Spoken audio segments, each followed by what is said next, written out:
The Cathara Combat Institute existed because someone, somewhere in the galactic bureaucracy, had decided that warfare could be taught like mathematics. Clean formulas, predictable outcomes, and absolutely no messy variables like fear, stupidity, or the peculiar human tendency to bite when cornered. The lecture hall buzzed with the particular energy of young military minds convinced they already knew everything worth knowing. Crystalline Vrexhai cadets hummed in harmonic frequencies, their bodies refracting the overhead lights into prismatic displays of confidence. The insectoid Zefkri clicked their mandibles in what passed for scholarly discussion, while the amphibious Nelthari gurgled equations about kinetic force distribution through their throat sacs. Today we examine pre-digital conflict resolution, announced Director Shavthun, a being whose species had evolved past physical combat roughly the same time humans discovered fire. Over 97% of viewers here are watching without subscribing. Don't be one of them. Hit that subscribe button right now and join the journey. Every click helps us grow stronger, and you'll never miss the next epic story. Our guest instructor specializes in what the databanks classify as primitive terrestrial warfare. The human walked in carrying a canvas bag that looked older than most star charts. She wore no ceremonial armor, no rank insignia that translated properly, just simple fabric clothing that suggested either supreme confidence or complete ignorance of military protocol. Probably both. "Captain designation acknowledged," she said, setting the bag down with the kind of careful attention usually reserved for live explosives. Though I should mention up front that everything your databases tell you about human combat is probably wrong. Vrexhai Third Form. Kethran resonated a frequency that roughly translated to academic skepticism mixed with condescension. At nearly 3 meters tall and composed of living crystal that could reshape itself at will, he represented the pinnacle of Vrexhai military evolution. His people had been fighting wars for millennia before Earth's continents had finished drifting into position. "Respectfully, instructor," Kethran's harmonic voice filled the chamber. "Our combat algorithms have analyzed 17,000 years of conflict data from 4,847 species. Humans rate 14th in tactical innovation and 63rd in strategic implementation. Your species' reliance on projectile weapons and blunt trauma suggests a fundamental misunderstanding of warfare efficiency." The human nodded, as if this was exactly what she'd expected to hear. "Tell me, Kethran, may I call you Kethran? What's the first rule of human combat according to your databases?" "Overwhelming force concentration at the decisive point," he chimed with crystalline certainty. "Basic Clausewitz derivatives, adapted for bipedal limitations." "And the second?" "Technological superiority through industrial capacity maximization. Third, psychological warfare via systematic demoralization protocols." The human smiled, and somehow that expression made several cadets unconsciously adjust their seating positions. "Those are the rules for fighting other humans. What happens when humans fight someone else entirely?" Zefkri drone. Zixali's antennae twitched with curiosity. "The adaptation protocols remain consistent. Humans apply the same strategic frameworks regardless of opponent physiology." "Do they?" The human reached into her bag and withdrew what appeared to be a length of rope and a piece of wood, worn smooth by handling. "Your analysis covers which human conflicts?" "The Terran World Wars, the resource conflicts, the colonial expansion periods," Kethran listed with academic pride. "Comprehensive data spanning 3 centuries of documented military engagement. All fights between humans. Obviously, your species rarely encountered others until recently." The human set the rope and stick on the podium with the ceremony of someone placing sacred relics. "What about the 40,000 years before that?" Director Kavthun's translator struggled with the concept, Before documented military history, that would be prehistoric survival conflicts, hardly relevant to modern strategic analysis. Hardly relevant, the human repeated, running her fingers along the worn wood. Kethran, your people evolved past physical combat through technological transcendence, correct? Naturally, crystalline matrix consciousness eliminates the need for primitive violence. And yet you study warfare. Academic understanding of conflict theory enhances strategic decision-making paradigms. Right. The human looked around the amphitheater, counting heads with the casual assessment of someone evaluating resources. Anyone here ever been in an actual fight? Not a simulation, not a strategic exercise? A real fight where someone was trying to kill you and you had to kill them back? The silence stretched long enough for translation software to cycle through several language updates. Combat simulation provides adequate experiential data without unnecessary mortality risk. Nelthari Sub-Commander Glubneth bubbled through his throat sac. Adequate, the human mused. There's a word that's gotten a lot of people killed. She picked up the stick again, testing its weight with movements that looked casual, until you realized they followed patterns worn deep by repetition.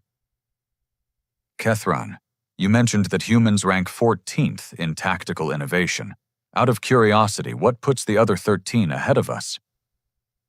Primarily mathematical optimization of resource allocation combined with multidimensional strategic modeling, he responded, his crystalline form shifting slightly to better project confidence.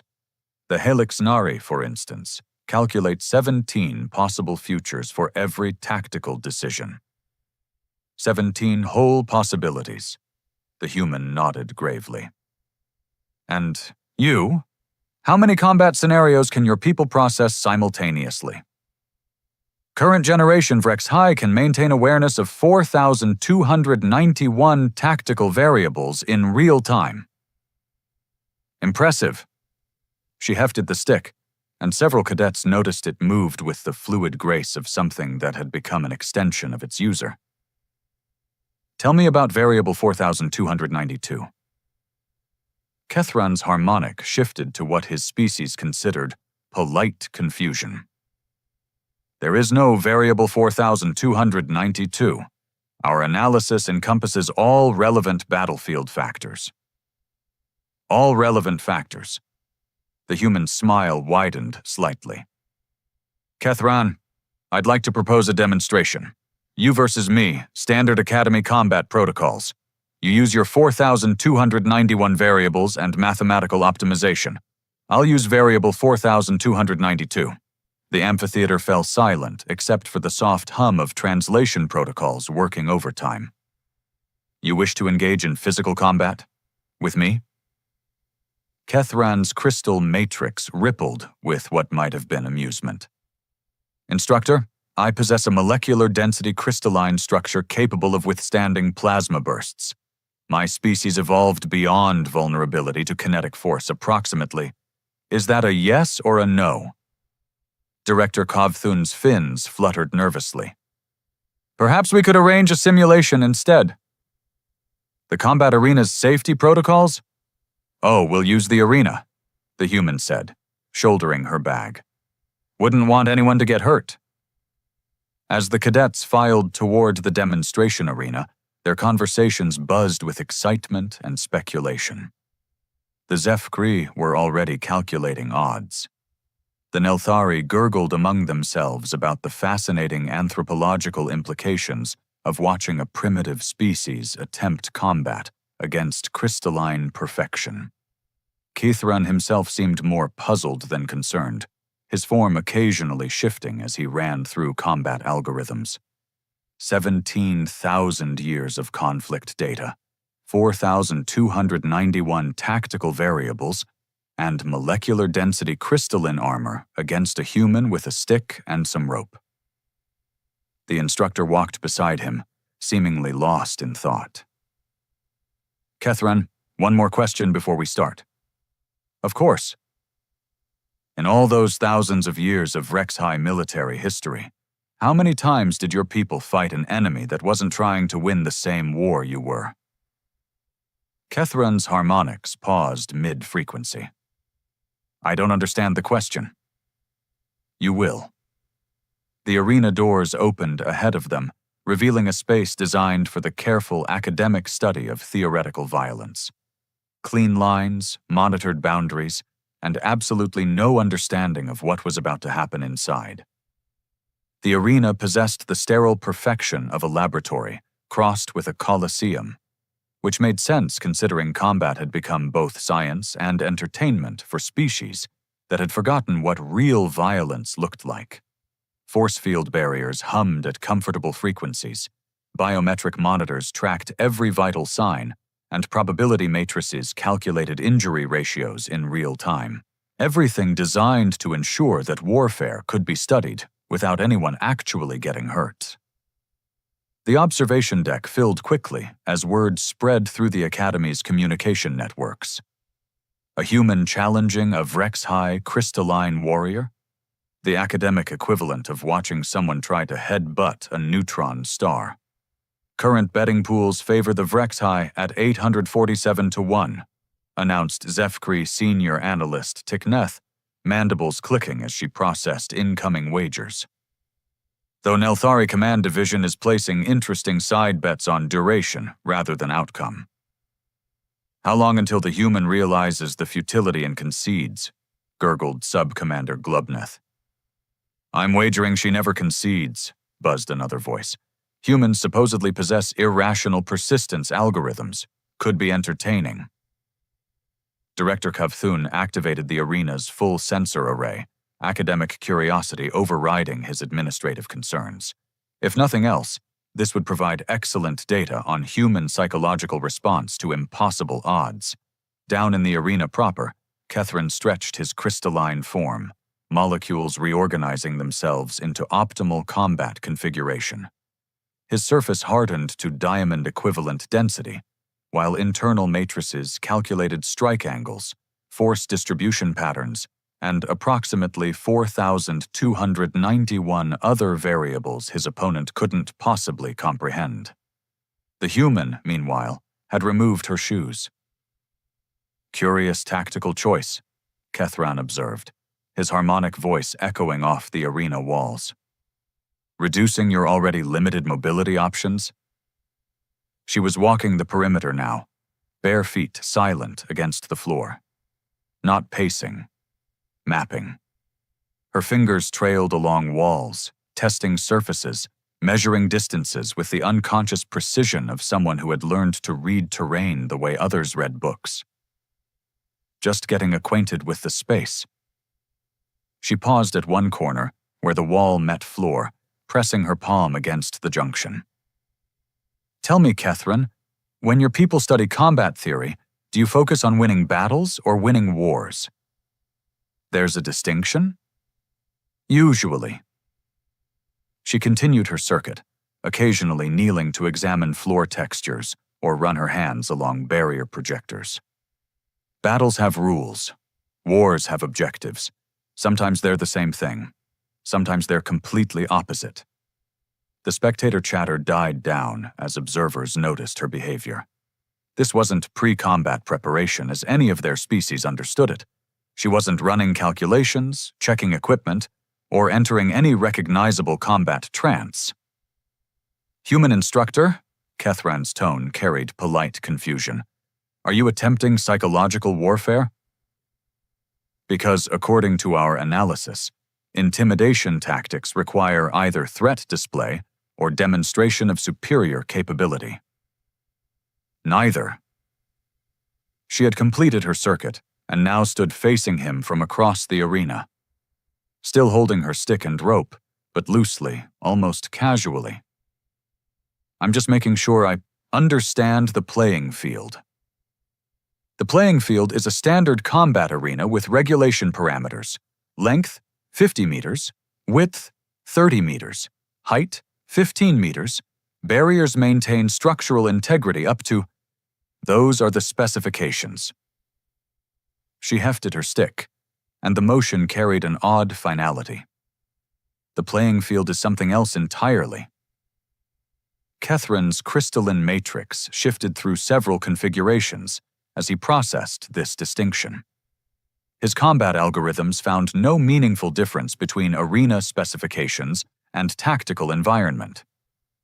I failed to see the relevance. That's variable 4292. The arena's officiating system chimed activation protocols. Biometric scanners locked onto both combatants. Probability engines hummed to life. In the observation deck, cadets leaned forward with the fascination of scholars about to witness a new species of mistake. Combatants, acknowledge readiness protocols, the arena's artificial intelligence announced in 17 different languages simultaneously. Acknowledged, Kethran's harmonics resonated with crystalline confidence. Ready when you are, the human said. Combat parameters, Academy standard demonstration rules, victory conditions, submission, incapacitation, or concession. Medical intervention protocols, automatic at 15% injury probability threshold. Begin combat in 3, 2, 1. Kethran moved first, because of course he did. Mathematical optimization demanded immediate action to maximize tactical advantage. His crystalline form blurred forward with mechanical precision, internal matrices calculating the most efficient subdual technique for a fragile bipedal organism. The human didn't move at all. She stood perfectly still until Kethran reached approximately striking distance, then took one step backward and swung her stick. Not at Kethran. At the floor, the impact rang through the arena with a sharp crack that somehow seemed louder than it should have been. Kethran's advance faltered as his audio processing centers struggled to categorize the sound. Not the expected impact of wood against crystal. Something else entirely. Interesting choice, he said, recalculating his approach vectors. Are you attempting to demonstrate the ineffectiveness of primitive weapons against advanced materials? The human straightened, stick still in her hands. I'm demonstrating the difference between tool and weapon. She moved then, but not toward Kethran. Instead, she ran parallel to one wall, her bare feet making no sound against the arena floor. Kethran pivoted to track her movement, internal algorithms adjusting for the new trajectory. That's when she threw the stick. Not at him. Over him. Kethran's optical sensors tracked the projectile's arc automatically, combat matrices calculating impact probabilities and defensive requirements. The stick sailed over his head, struck the far wall, and clattered harmlessly to the floor. Your aim appears to be impaired by stress response, Kethran observed, already moving to close the distance while his opponent was disarmed. My aim is perfect, she replied, and suddenly she was no longer where she had been. The rope, which had been coiled in her other hand, now stretched taut between her grip and something behind Kethran. He spun to track the connection and found the other end wrapped around the stick, which had wedged itself precisely in the corner joint where wall met floor. She was using the rope as a tension line. Crude leverage mechanics, Kethran assessed, though his harmonic carried a note of puzzlement. Your species' obsession with mechanical advantage is well documented, but the physics remain unfavorable. The human smiled, and several spectators noticed that the expression had changed quality since entering the arena. Less professional courtesy, more predatory anticipation. Physics, she agreed, and snapped the rope tight. The arena's artificial gravity maintained perfect downward orientation. The barriers projected precisely aligned force fields. The floor provided exactly calculated friction coefficients. Everything balanced in perfect academic harmony. Except for the human hanging from a rope she had somehow anchored to a corner 30 meters away.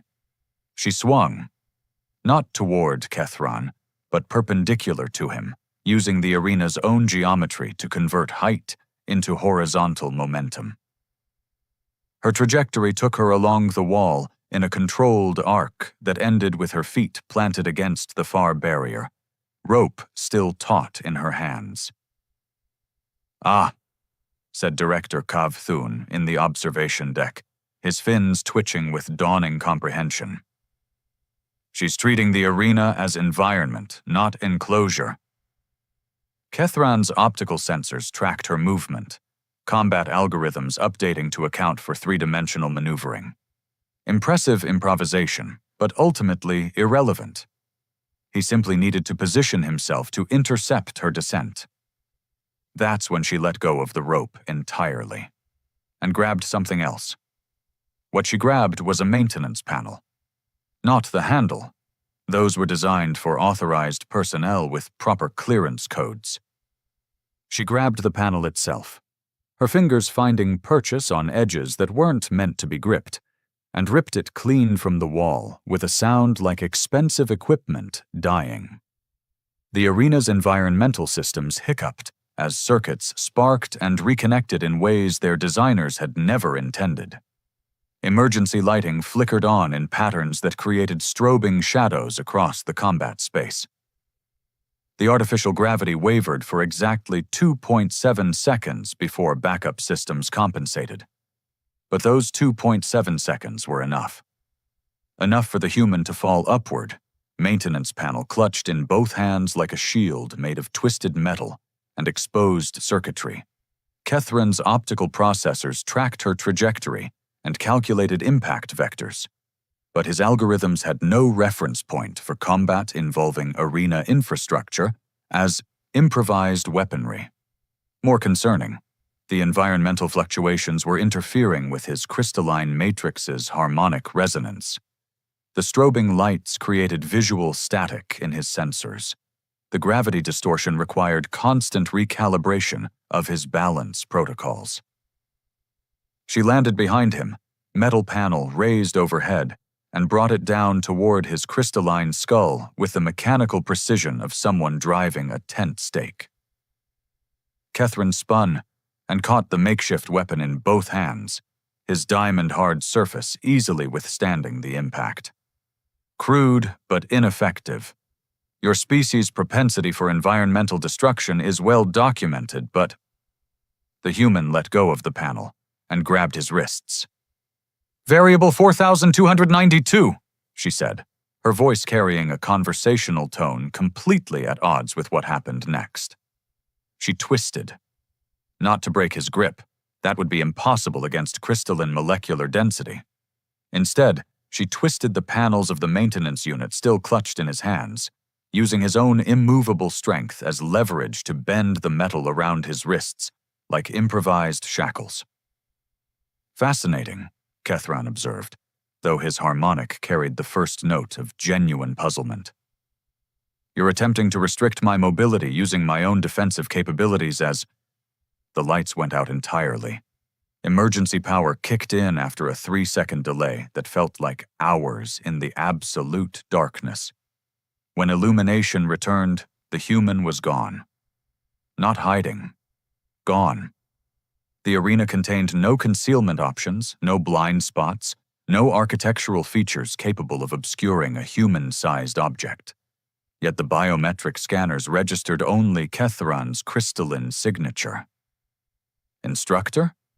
His voice echoed off empty walls. From somewhere in the observation deck, Director Kav Thun's translator crackled with nervous energy. "Bioscanners indicate the human combatant has departed the monitored space." "Impossible," Kethran replied, though he was already moving toward the arena's center, internal sensors sweeping for any trace of organic matter. "The barriers prevent exit during active combat protocols." "The barriers," came a voice from directly above him. Kethran looked up to find the human hanging from the arena's overhead lighting array, somehow 30 feet above the floor, despite gravity, barriers, and basic physics. More unsettling. She was smiling. You keep mentioning your 4,291 tactical variables, she called down. Mind if I ask what variable number 1 is? Threat assessment and target identification, Kethran replied automatically, though his combat algorithms were struggling to process her current position. Standard protocol for any engagement. Right. And what did you identify me as? Kethran's matrix rippled as he accessed the relevant data. Human female, approximately 1.7 meters in height, estimated mass 65 kilograms, armed with primitive implements, threat level, negligible. The human dropped. Not fell. Dropped. A controlled descent that ended with her landing in a perfect crouch exactly 3 meters from Kethran's position, close enough that his optical sensors could detect her pulse rate, breathing pattern, and muscle tension. All wrong. Her pulse was steady. Her breathing was controlled. Her muscle tension suggested someone about to begin a workout, not someone engaged in potentially lethal combat with a crystalline warrior. Kethran, she said, straightening slowly, what's your species' definition of victory in combat? Elimination of opponent capability through superior force application. And how do you recognize when you've won? When the opponent is no longer capable of meaningful resistance. Good definition. She began walking in a slow circle around him, hands empty now, no weapons, no tools, just a human moving with the fluid grace of something that had never been prey. Here's my question. What happens when your opponent was never trying to resist in the first place? Kethran's crystalline form shifted through several configurations as his combat processors attempted to parse this concept. All combatants resist. It's fundamental to survival programming. Is it? The human stopped circling, facing him directly. Tell me about your military history, Kethran. Your species' greatest victories. The Crystalline Wars lasted 4 centuries and established Vrexhigh dominance across 17 star systems through superior tactical coordination and technological advancement. Who were you fighting? The Hadron Collective, silicon-based intelligence with adaptive nanotechnology. And they fought back? Obviously. They developed countermeasures, deployed defensive matrices, engaged in strategic retreats when necessary. They played your game. The human nodded approvingly. What about conflicts where the enemy didn't play your game at all? Kethran's harmonics dropped to a confused frequency. I don't understand the scenario. Of course you don't. The human smiled, and this time every cadet in the observation deck felt something primal twist in their stomachs. Because you've never fought anyone who wasn't fighting the same war you were. She moved then, but not toward Kethran. Instead, she walked to one of the damaged wall panels where sparking circuits cast irregular shadows. Her fingers traced the exposed wiring with the casual familiarity of someone who understood systems from the inside out. Your species evolved beyond physical combat through technological transcendence, she continued, her voice carrying clearly through the arena. The Zefkri developed mathematical warfare optimization. The Nelthari created probability-based tactical models. Every species in this academy fought their way to the stars by getting better at war. A logical evolutionary path, Kethran agreed, though his combat algorithms were increasingly focused on her proximity to the arena's infrastructure. Logical, she repeated, and somehow made the word sound like an epitaph. You know what humans did? Her fingers found a specific bundle of wiring, and the arena's gravity shifted again. We got better at not fighting wars at all. The gravity fluctuation lasted longer this time, nearly 5 seconds of disorientation, where up became down and crystalline balance protocols became meaningless. But that wasn't the disturbing part. The disturbing part was that the human moved through the gravitational chaos, like it was perfectly normal, her body automatically compensating for forces that sent Kethran's internal gyroscopes spinning in confusion. "You see," she continued, now somehow standing on what had been the ceiling moments before, "your databases are full of information about human military history, battles, campaigns, strategic innovations. What they don't contain is any data about the wars we never fought." "Impossible," Kethran managed, his crystalline matrix working overtime to reorient in the shifting gravity field. "Military conflict is inevitable, given resource competition and territorial expansion pressures." "Is it?" The human dropped back to the floor as gravity reasserted itself, landing with the casual ease of someone who had spent a lifetime adapting to environments that wanted to kill her. "How many wars did my species fight against Winter?" Kethran's optical sensors focused on her with the intensity of someone trying to solve a puzzle with missing pieces. Weather patterns are environmental factors, not military opponents. Tell that to the 100,000 years of human ancestors who survived ice ages by learning that some enemies can't be defeated, only outlasted. She began walking toward him now, empty-handed but somehow more dangerous than when she'd been armed. "How many wars did we fight against predators that were faster, stronger, and better armed than we were? Evolutionary pressure creates adaptive responses, but how many wars did we fight against diseases that killed millions before we even knew what they were?" Kethran's combat algorithms were running processing cycles that consumed massive amounts of his crystal matrix's computational power, trying to categorize these concepts within his understanding of warfare. "These are survival challenges, not military conflicts." The human smiled, and Kethran finally realized what had been wrong with his threat assessment from the beginning. She had never been afraid.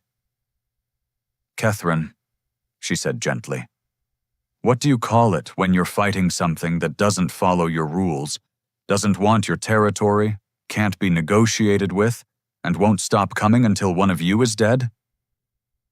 His harmonics shifted through several frequencies before settling on what might have been comprehension. "Survival conflict." Exactly. She was close enough now that Kethran could detect the chemical composition of her exhalations, the electromagnetic patterns of her neural activity, the subtle vibrations of her heartbeat. All indicating someone who was exactly where she wanted to be. "You've been trying to fight me like I'm another military academy graduate with tactical training and strategic objectives. You are an academy instructor with documented combat expertise. I'm a human." The words carried a weight that Kethran's translation protocols couldn't quite capture. "We don't fight wars to win territory, or demonstrate superiority, or prove theoretical points." She reached out and placed one small, soft hand against his crystalline chest. The contact registered across his entire sensory array: skin temperature, pulse pressure, the microscopic texture of organic tissue against inorganic perfection. "We fight to survive, and we've been getting very, very good at it for a very, very long time." Kethran's internal systems registered the pressure change a microsecond before it happened. Not the gentle touch of a hand, but focused kinetic energy applied to a specific resonance frequency in his crystalline matrix. The crack started small, a hairline fracture in his shoulder assembly, where harmonic stress had been building since the gravity fluctuations began. But once it started, crystal propagation followed the laws of physics with mathematical inevitability. His left arm shattered, not broke. Shattered. Molecular bonds severing in a cascade failure that reduced diamond-hard crystalline perfection to scattered fragments in the space between heartbeats. "How?" he asked, his voice carrying harmonics of shock that translated clearly across species barriers. The human stepped back, examining her hand with clinical interest. "Variable 4292. She said simply. The thing you can't calculate, can't predict, and can't defend against. Which is someone who isn't fighting the same war you are. The medical bay of the Cathara Combat Institute had never treated a shattered crystalline matrix before. Vrexhigh physiology didn't typically allow for structural failure. Their bodies were designed around principles of molecular perfection and harmonic resonance that precluded the kind of catastrophic breakdown currently being reconstructed in Biochamber 7. Kethron's remaining arm traced geometric patterns in the air, while his matrix slowly regrew its missing components. But his optical sensors remained fixed on the data pad displaying arena combat footage. Frame by frame, microsecond by microsecond, watching a human female systematically dismantle everything his species understood about warfare. The resonance frequency calculations are impossible, he murmured to Director Kavthun, who had been reviewing the same footage for 6 hours. She couldn't have known the precise harmonic wavelength required to induce cascade failure in my crystalline structure. That information isn't available in any database accessible to human intelligence services. Unless, Kavthun's fins rippled thoughtfully. She didn't need to know it in advance. 3 levels up, in the Academy's Secured Communications Center, conversations were taking place in languages that didn't officially exist. Senior military officials from 17 different species had converged virtually to discuss what they were carefully not calling a crisis. The implications are significant, gurgled Fleet Admiral Glexmorn of the Nelthari Deep Space Command. If humans can analyze and exploit crystalline matrix vulnerabilities in real-time combat situations. It's worse than that, clicked General Vexasara of the Zefkri War College. Review the footage again. She didn't analyze his matrix. She made him analyze it for her. Every time he recalibrated for the environmental disruptions she was causing, he was essentially providing her with diagnostic data about his own structural integrity. The assembled military leadership fell silent as translation protocols struggled with concepts their languages weren't designed to express. She weaponized his defensive systems, Admiral Glexmorn finally managed. Turned his own survival instincts into an intelligence-gathering operation. Elegant, admitted Colonel Thexnai of the Helixnari Strategic Planning Division. Our mathematical models assumed human combat effectiveness would scale proportionally with technological advancement. This suggests we fundamentally misunderstood the relationship between human intelligence and human violence. On the Academy's primary observation deck, a different kind of education was taking place. The human instructor sat cross-legged on the floor, still wearing the same simple clothes, while 24 alien cadets formed a rough circle around her. No formal hierarchy, no academic protocol, just young military minds trying to process what they had witnessed. Question, buzzed Zefkri student Vixtel. You mentioned 40,000 years of human survival conflicts. Are you claiming your entire species is trained for combat from birth? Not combat, the human replied, absently coiling her rope with movements that suggested decades of practice. Adaptation. There's a difference. Elaborate, please. Combat implies 2 organized forces engaging according to mutually understood principles. What humans did for most of our existence wasn't combat. It was problem-solving under lethal constraints. She held up the rope, examining it with the same attention she'd given the arena's infrastructure. Every tool is a weapon if you understand systems well enough. Every environment is an advantage if you can adapt faster than your opponent can respond. Nelthari cadet Blubtek's throat sac inflated nervously. But surely modern human military forces operate according to conventional strategic frameworks. They do.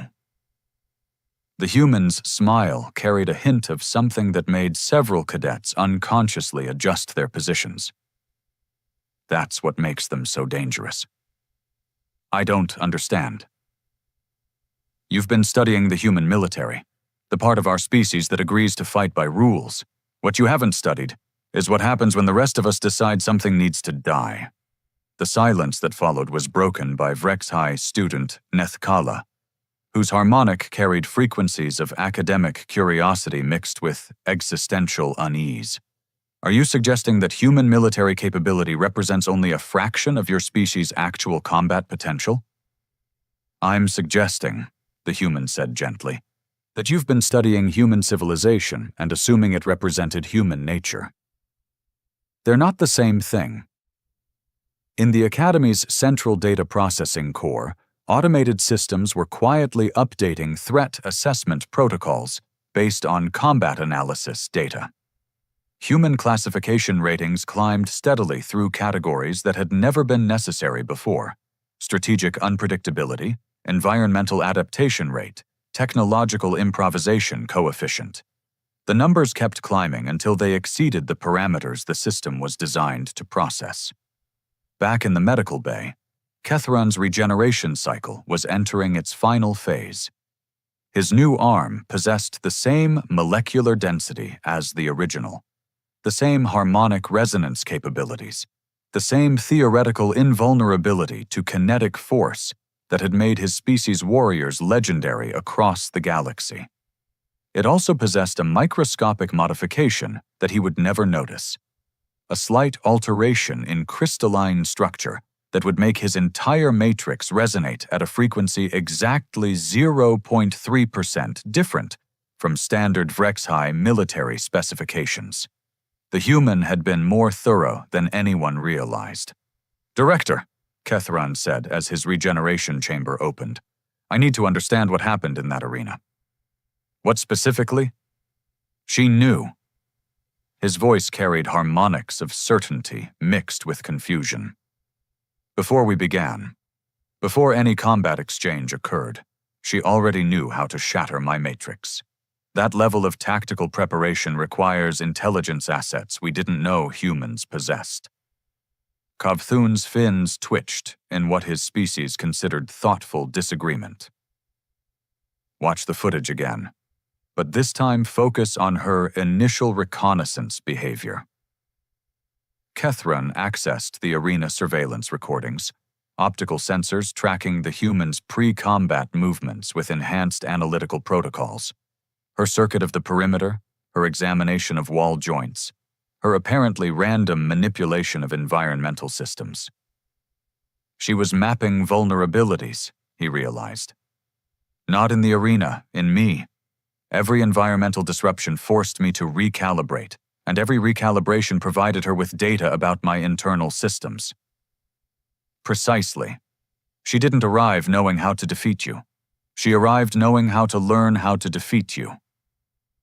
Kethran's newly regenerated arm moved through diagnostic patterns, while his consciousness processed implications that extended far beyond individual combat scenarios. "Director, if this represents standard human intelligence gathering, methodology ... yes? Then every interaction our species have had with humans has potentially provided them with detailed information about our capabilities, our limitations, and our tactical responses." "Almost certainly. Including this conversation." Kavthun's fins stilled entirely. "Almost certainly." In the Academy's Communication Center, the Virtual Council of Military Leaders had reached conclusions that none of them wanted to articulate. The implications of human intelligence gathering capabilities, combined with their demonstrated adaptability and complete disregard for conventional combat protocols, suggested strategic challenges that their existing frameworks couldn't address. "Recommendation?" Admiral Glexmorn asked. "Immediate revision of all human interaction protocols," General Vexisera clicked rapidly. "Assume all previous intelligence regarding human capabilities is incomplete or deliberately misleading." "And our military exchange programs? Suspend them. Now." But they were approximately 6 months too late. The human instructor finished coiling her rope and stood, brushing dust from her simple clothes. Around her, alien cadets sat in contemplative silence, their young minds wrestling with concepts that would reshape their understanding of conflict, strategy, and the species they had been taught to consider primitively violent. "One final question," she said, shouldering her canvas bag. "For your graduation exercise, I want each of you to consider this scenario. You're fighting an enemy that doesn't want to win the same war you're fighting. How do you achieve victory?" The cadets exchanged glances loaded with the weight of suddenly uncertain futures.